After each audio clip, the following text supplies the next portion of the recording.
हम ये पढ़ेंगे आज के टॉपिक में कि किस प्रकार न्यूक्लियस की खोज हुई है, और उससे भी पहले हम ये जानेंगे कि किस प्रकार एटम की खोज हुई है।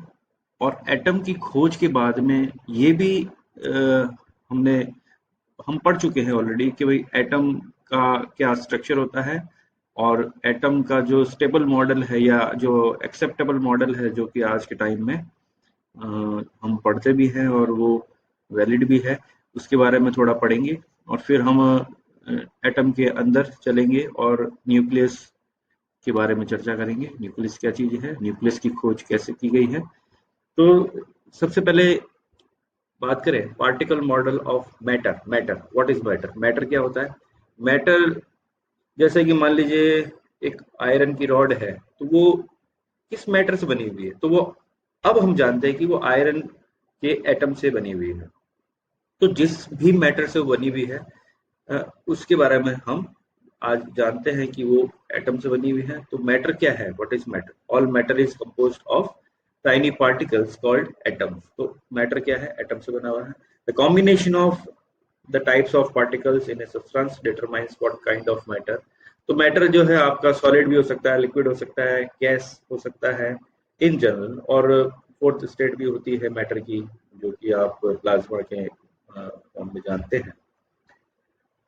तो मैटर के बाद में हम पढ़ते हैं एलिमेंट्स क्या होते हैं, कंपाउंड्स क्या होते हैं, मिक्सचर क्या होते हैं।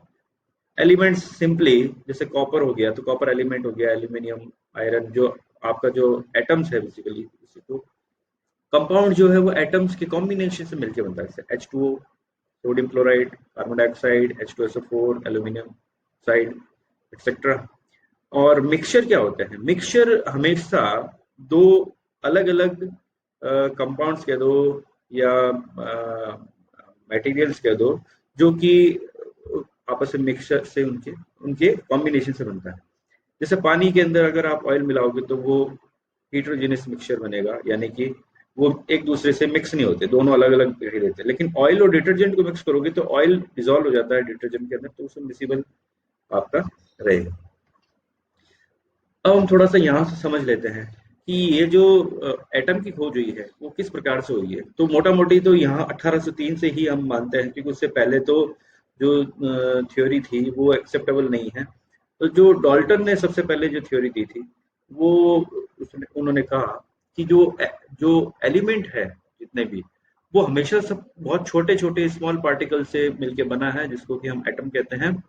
और जितने भी एटम्स होते हैं उस एलिमेंट के, वो सारे आइडेंटिकल होंगे। ठीक है ना? तो all atoms of the elements are identical, और atoms of one element are different from other elements.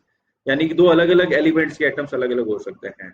Atoms of one element are not changed into different types of atoms by chemical reaction. Chemical reaction से सिर्फ आज हम जानते हैं कि chemical reaction से electrons का एक्सचेंज होता है, और उसकी जो एटॉमिक स्ट्रक्चर है उसमें कोई विशेष प्रभाव नहीं पड़ता है। कंपाउंड्स जो है वो डिफरेंट एटम्स के कॉम्बिनेशन से, जब एक एटम दूसरे में मिक्स होता है तो कंपाउंड बन जाता है। और उसके जो कंपाउंड में जो रिलेटिव नंबर है एटम्स के, वो जो है वो कांस्टेंट ही रहेंगे। यानी कि अगर कोई एक्स एलिमेंट है, एक एटम है जो कि एलिमेंट एक्स, एक्स एलिमेंट की हम बात करें, जिसके कुछ एटम्स हैं, और वो वाई एलिमेंट में जब मिक्स होगा, तो दोनों के एटम्स भले रिएक्शन करें या जुड़े कंपाउंड बनाए, लेकिन उसमें नंबर ऑफ एटम्स जो है वो वही रहेंगे। फिर ये, क्योंकि हम आगे वाली स्लाइड देखेंगे, जे जे थॉमसन का जो एक्सपेरिमेंट है 1898 में जो उन्होंने किया था, जे जे थॉमसन ने इलेक्ट्रॉन खोज की थी। लेकिन उनको इस खोज में जो हेल्प मिली थी वो इस ट्यूब से मिली थी, कैथोड रे ट्यूब जिसको कहते हैं। और ये ट्यूब पहले डॉल्टन ने डिजाइन की थी, जिसका यूज इन्होंने यहाँ पर लिया था। इस एक्सपेरिमेंट से उन्होंने ये शो किया था कि जो कैथोड रेज होती है बेसिकली वो नेगेटिवली चार्ज होती है। इलेक्ट्रॉन तो उसको नाम बाद में दिया गया है, लेकिन वो basically cathode rays basically are the negatively charged beam of particles. अब वो पार्टिकल्स इलेक्ट्रॉन है, वो बाद में हमने खोजा है। तो इसके एविडेंस में हम देखते हैं, व्हेन कैथोड एविडेंस में हम ये देखते हैं कि कैथोड रे ट्यूब्स में जो बीम निकल रही है, जैसे मान लीजिए कोई यहाँ पर कोई रेडियो एक्टिव मटेरियल है जो कि वहां से कोई बीम निकल रही है, अगर उस बीम को मैं यहाँ पर दो डिफ्लेक्टिंग प्लेट लगा के डिफ्लेक्ट करूं, डिफ्लेक्टिंग प्लेट यानी कि यहाँ एक पे नेगेटिव पोटेंशियल, दूसरे पॉजिटिव पोटेंशियल लगाऊं, और यहाँ से मैं यहाँ से कोई मैं कैथोड रे पास करूं, तो हम ये देखेंगे कैथोड रे जो है पॉजिटिव प्लेट की तरफ डिफ्लेक्ट होती है, नेगेटिव प्लेट से वो दूर हटती है। तो इससे हमें ये समझ में आता है कि भी जो बीम है, कैथोड रे बीम है, वो क्या है, नेगेटिवली चार्ज है। प्लस इसके आगे अगर मैं मैग्नेट लगा दूं, सपोज जैसे इसको यहाँ कैथोड रे ट्यूब को और एलोब्रेट करके दिखाया हुआ है, यहाँ से ये जो कैथोड रे बीम आ रही है, अगर मैं इसको, ये दो प्लेट्स दिख रही है प्लस और ये जो माइनस दिख रही है, इनके बीच में से जब पास करता हूँ बिना मैग्नेटिक फील्ड के, तो ये डिफ्लेक्ट होगी, क्योंकि नेगेटिव है तो पॉजिटिव की तरफ अट्रैक्ट होगी।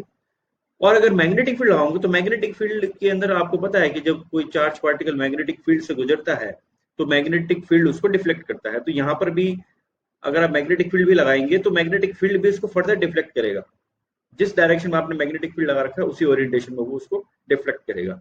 तो इस तरह से जे थॉमसन ने जो है अपने एक्सपेरिमेंट से जो जो कैथोड रेज है उसका उसका जो पार्टिकल जिसको कि बाद में इलेक्ट्रॉन कहा गया, उसका मास और उसके चार्ज का रेशियो निकाला, और इसके लिए उन्होंने उनको 1806 में जो है नोबेल प्राइज भी मिला है। तो अपने इस एक्सपेरिमेंट के बेसिस पर थॉमसन ने एक मॉडल प्रपोज किया था। इस मॉडल को बेसिकली प्लम पुडिंग मॉडल भी कहते हैं, जो कि जैसे कि प्लम पुडिंग की एक तरह की मिठाई है, जिसके अंदर क्या होता है कि मिठाई के ऊपर जिस तरह से अपन ड्राई फ्रूट्स लगाते हैं, मिठाई के अंदर जिस प्रकार से ड्राई फ्रूट्स डिस्ट्रीब्यूट रहते हैं थ्रू आउट उसके वॉल्यूम में, उसी प्रकार से इलेक्ट्रॉन्स यानी कि जो नेगेटिव चार्ज पार्टिकल है वो उस एटम के अंदर डिस्ट्रीब्यूट रहेंगे। और एटम इलेक्ट्रिकली न्यूट्रल होता है, तो उन्होंने ये कहा कि जो एटम है वो बेसिकली पॉजिटिव चार्ज मटेरियल है, और उसके अंदर इलेक्ट्रॉन जो है वो वैसे ही डिस्ट्रीब्यूट है जैसे मिठाई के अंदर जो ड्राई फ्रूट्स होते हैं वैसे। तो ये प्लम पुडिंग मॉडल है, क्योंकि जितना नेगेटिव चार्ज होगा उतना ही पॉजिटिव चार्ज होगा, तो इलेक्ट्रिकली जो है आपका एटम रहेगा न्यूट्रल। और ये आगे जाके हमने मिलिकन ऑयल ड्रॉप एक्सपेरिमेंट से ये समझ लिया था कि वो जो नेगेटिव चार्ज पार्टिकल है उसका जो चार्ज है वो कितना होगा, मैग्नीट्यूड ऑफ चार्ज जो है वो कितना होगा, ये हमने आगे, ये थोड़ा बहुत लेट आया था एक्सपेरिमेंट, लेकिन मैंने पहले इसको समझाने के लिए यहाँ इंसर्ट किया है कि भाई जो नेगेटिव जो जिसको कैथोड रे बीम में हमने देखा था, जो नेगेटिव पार्टिकल था वो बेसिकली इलेक्ट्रॉन है, और उसका चार्ज इस एक्सपेरिमेंट से हमने निकाला है। इसके बाद में आपका ये जो एक्सपेरिमेंट है ये बहुत इंपॉर्टेंट एक्सपेरिमेंट है, जिसको कि हम कहते हैं रदरफोर्ड्स अल्फा स्कैटरिंग एक्सपेरिमेंट। इस एक्सपेरिमेंट से हमें ये पता चल गया कि एटम का एक स्ट्रक्चर होता है ना। तो ये एक्सपेरिमेंट क्या थोड़ा समझ लेते हैं। मान लीजिए कोई रेडियो एक्टिव सोर्स है, क्योंकि रेडियो एक्टिव सोर्स है तो वो अल्फा बीटा पार्टिकल एमिशन करेगा। तो ये कुछ इस प्रकार का उन्होंने एक रेडियो एक्टिव सोर्स लिया जिससे अल्फा पार्टिकल निकलते हैं।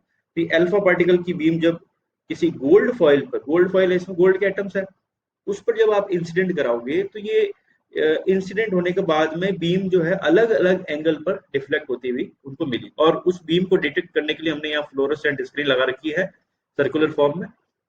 कुछ इस एक्सपेरिमेंट के जो रिजल्ट है वो क्या है, कुछ बीम्स तो बिना डेविएट हुए सीधे निकल गई, कुछ स्मॉल एंगल पर निकली, कुछ लार्ज एंगल पर निकली, कुछ एक्स्ट्रा लार्ज एंगल पर निकली, और एक मतलब 0.001% संभावना थी कि एक अल्फा पार्टिकल जो है वो एग्जैक्टली 180 डिग्री पर लौट कर वापस आया।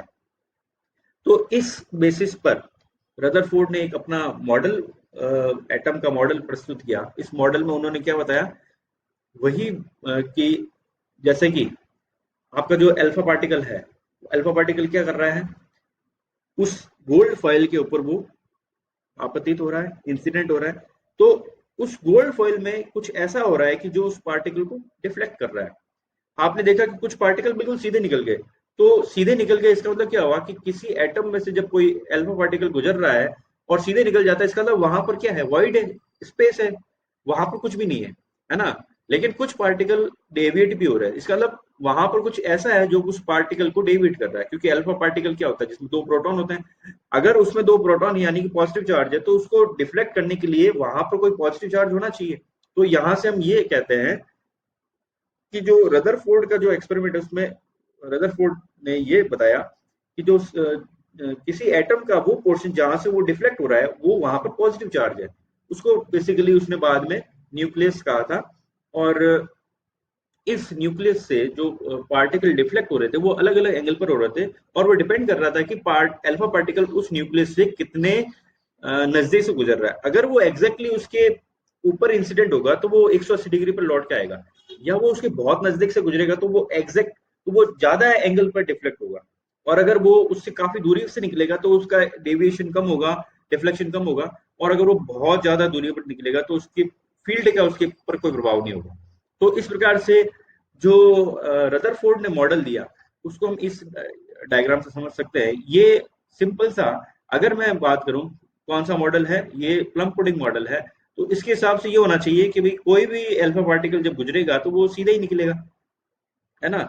लेकिन रदरफोर्ड का जो एक्सपेरिमेंट है वो ये शो करता है कि कुछ पार्टिकल इस एंगल पर जा रहे हैं, दूर वाला सीधा जा रहा है, कुछ ज्यादा एंगल पर रिफ्लेक्ट हो रहे हैं, और एक पार्टिकल ऐसा होगा, एक या दो, जो कि एग्जैक्टली 180 डिग्री पर रिफ्लेक्ट होंगे। तो रदरफोर्ड ने इसके बेसिस पर ये एक जो है मॉडल पेश किया, जिसमें उन्होंने ये कहा कि सेंटर पर एक पॉजिटिव चार्ज है जिसको कि उन्होंने प्रोटॉन की संख्या दी। proton, that is proton is situated at the center of the nucleus, and the negative charge particle are circulated in a circular manner about this nucleus। यानी कि न्यूक्लियस के चारों तरफ इलेक्ट्रॉन क्या कर रहे हैं, ऑर्बिट्स में, ऑर्बिट्स नहीं, उसके चारों तरफ मोशन कर रहे हैं, सर्कुलर मोशन। अब अगर ये चीज मान ली जाए कि उसके चारों तरफ सर्कुलर मोशन कर रहे हैं, तो ये होता है कि जैसे ही इलेक्ट्रॉन सर्कुलर मोशन करता है तो लगातार अपनी डायरेक्शन चेंज करता है। डायरेक्शन चेंज करता है तो वो क्या करता है, अपनी एनर्जी को लगातार, क्योंकि डायरेक्शन चेंज हो रहा है, इसका मतलब वहां पर कोई फोर्स लग रहा है जो उसको उसकी डायरेक्शन चेंज कर रहा है। फोर्स लग रहा है मीन्स वो एसिलरेटेड है। एसिलरेट यानी त्वरित। अगर कोई पार्टिकल त्वरित गति करता है और वो चार्ज पार्टिकल है, तो चार्ज पार्टिकल जब त्वरित गति करता है तो धीरे धीरे वो अपने एनर्जी को कम करता जाता है ड्यू टू रेडिएशन, और वो अपने पाथ को छोटा करता जाता है, और लास्ट में वो क्या होना चाहिए, न्यूक्लियस के अंदर गिर जाना चाहिए। यानी कि अगर रदरफोर्ड की मॉडल की बात करें तो उसने कहा कि इलेक्ट्रॉन उसके चारों तरफ ऑर्बिटल मोशन करते हैं। तो इस ऑर्बिटल मोशन को अगर मैं ये कहूं कि भाई वो कोई चार्ज पार्टिकल ऑर्बिटल मोशन कर रहा है, तो क्लासिकली हम ये कहते हैं कि कोई भी चार्ज पार्टिकल जब सर्कुलर मोशन करता है तो लगातार वो एनर्जी रेडिएट करेगा in the form of electromagnetic radiation, और लास्ट में वो न्यूक्लियस के अंदर गिर जाएगा। जबकि ऐसा नहीं होता है। हम जानते हैं कि जो एटम है वो मोस्ट स्टेबल होते हैं। तो ये इसका ड्रॉबैक है जिसको कि बाद में रिमूव किया नील्स बोर ने। और मैंने ये जो नीचे डायग्राम शो कर रखे हैं, ये हम थोड़ा सा इसको समझ लेते हैं कि वास्तव में रदरफोर्ड मॉडल क्या है। उसको बाद में नील्स बोर ने एक्सप्लेन किया स्टेबिलिटी के कंसेप्ट को। तो रदरफोर्ड मॉडल क्या बनता है बाद में, कि इसके सेंटर पर एक न्यूक्लियस है और उसके चारों तरफ जो ऑर्बिट्स है उसमें इलेक्ट्रॉन मूव कर रहे हैं। जो न्यूक्लियस है सेंटर में, उसके अंदर प्रोटॉन और न्यूट्रॉन, देखो न्यूट्रॉन की खोज तो बाद में हुई है, चैडविक ने करी थी, है ना। लेकिन यहाँ पर मैं शो करने के लिए बना रखा है इसको, कि जो सेंटर में जो न्यूक्लियस है उसकी साइज कितनी है। उसकी साइज है लगभग 5 फर्मी, यानी कि 5 फर्मी, 5 × 10⁻⁻15 मीटर। और एटम की साइज कितनी है, 1 एंगस्ट्रॉम। 1 एंगस्ट्रॉम इन 10⁻⁻10 मीटर। तो यहां से हम ये कह सकते हैं कि एटम का ये जो पोर्शन है ये क्या रहेगा, ब्लैंक, वॉइड स्पेस, ठीक है, यहाँ पर कुछ भी नहीं है। और इसके जो चारों तरफ ऑर्बिट्स है उसमें इलेक्ट्रॉन जरूर घूमेंगे। तो ये आप इसको क्लासिकली देख सकते हैं, इस तरह से रहेगा। सेंटर में जो न्यूक्लियस है, न्यूक्लियस के अंदर प्रोटॉन न्यूट्रॉन है, और इलेक्ट्रॉन इसके चारों तरफ ऑर्बिट में मोशन करते हैं। तो जो इलेक्ट्रॉन का जो मास होता है वो प्रोटॉन के मास से जो है 1836 गुना कम होता है, लगभग 2000 गुना इसको अप्रोक्सीमेट करके मान सकते हैं, 1836 गुना कम होता है। तो ये नील्स बोर का बाद में जो प्रपोज मॉडल था, और ये आपने क्वांटम मैकेनिक्स में पढ़ा भी है कि किस प्रकार जो है mvr = nh/2 पाई के बराबर होता है। तो वो स्टेबल ऑर्बिट्स होता है।